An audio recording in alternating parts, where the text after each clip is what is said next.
Oi, gente, tudo bem? Hoje eu queria conversar com vocês um pouquinho sobre uma das condições que às vezes tem ali um pouco de interferência nos resultados para uma gravidez acontecer. A gente acaba relacionando muito todas as questões de sobrepeso, de obesidade, né? Pelo menos são as duas situações mais comuns que todo mundo, né, acaba levando como de forma negativa para o resultado da gestação acontecer. Mas a gente também precisa ter um olhar especial para os casos de tanto mulher quanto homem ter ali como um perfil de baixo peso, tá? A gente precisa de um mínimo de percentual de gordura para poder ter uma produção hormonal adequada.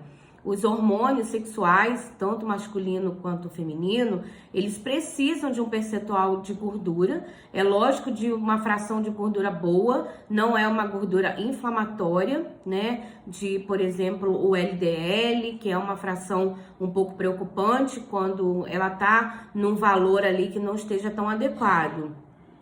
E aí eu trouxe para vocês aqui uma situação que eu atendi recentemente, há aproximadamente um mês, de um casal que eu recebi no consultório, mas o foco da recomendação médica foi com o fator feminino e ela já tinha feito uma série de exames, né? Desses exames, assim, infelizmente mais invasivos, para poder tentar ter ali um diagnóstico do porquê da dificuldade de engravidar até o momento. Ela é uma menina até muito jovem, tem ali os seus 23 anos, né? Bem jovem, por sinal. Então, em prática, a gente não teria que ter esse tipo de problema, né? Para engravidar. Mas, dentre todos os exames que ela fez, nenhum exame comprovava um diagnóstico de infertilidade. E foi então que a médica dela resolveu que pudesse ter aí um outro olhar em relação a essa dificuldade da gravidez acontecer, uma vez que ela já estava ali em tentativas há um pouco mais de um ano.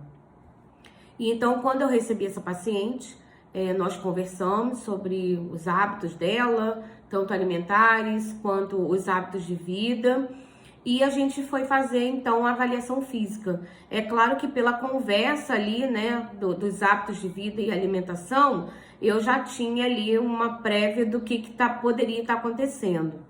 E aí foi quando a gente foi para avaliação física.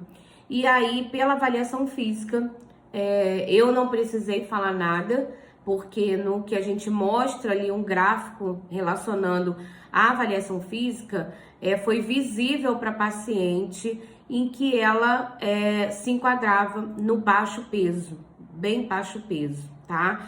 E aí a gente acabou conversando exatamente sobre isso, relacionando também sobre as dificuldades da alimentação dela, que ao longo da vida dela ela conviveu. Ela não teve ali hábitos de uma rotina de alimentação, mesmo durante a infância e nem na adolescência. E isso acabou se perpetuando aí para a vida adulta dela, e aí até que chegou o momento em que ela estava se colocando para engravidar. Ela já é casada, né? E aí se colocando para engravidar e se deparou aí com um diagnóstico, né, quase de, né, fechado, assim, que ainda não tinha fechado na época, mas de infertilidade.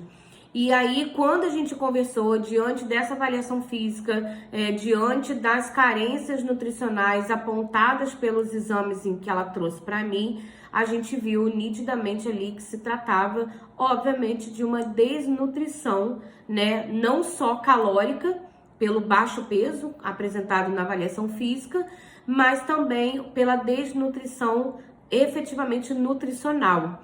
E foi então que a gente começou um processo, né, de uma reintrodução alimentar para que ela pudesse, né, adquirir uns hábitos um pouco melhores ali na trajetória dela, para que ela pudesse chegar num peso adequado, no percentual adequado, né, de gordura, de massa muscular, e aí a gente começar a poder ver algumas mudanças aí no que poderia, né, mostrar sobre os indicativos de uma fertilidade, né, o período fértil, muco da ovulação, o ciclo menstrual mais regular e tudo mais. E foi então que recentemente, há mais ou menos umas 2 semanas, eu recebi a notícia dela de que finalmente aí o sonho dela acabou se concretizando, a gravidez chegou, né? E aí agora ela tem uma plena consciência de que ela precisa continuar essa dedicação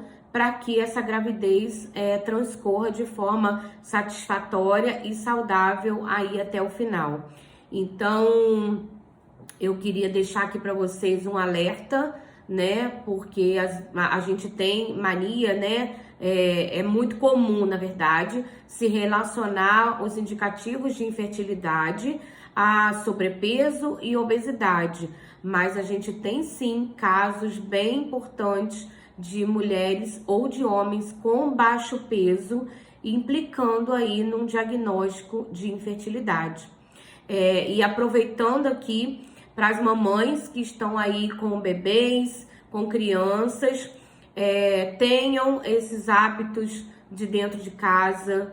A criança, quando ela começa a participar do núcleo familiar ali, das refeições, cuidem para que as crianças realmente adquiram esses hábitos, façam parte da vida dela o consumo de legumes, verduras e tudo mais, para que essas crianças, quando cheguem aí na vida adulta, não passem por um problema exatamente como esse, né? E acabar se deparando aí com algumas dificuldades ao longo da vida dela, tá bom?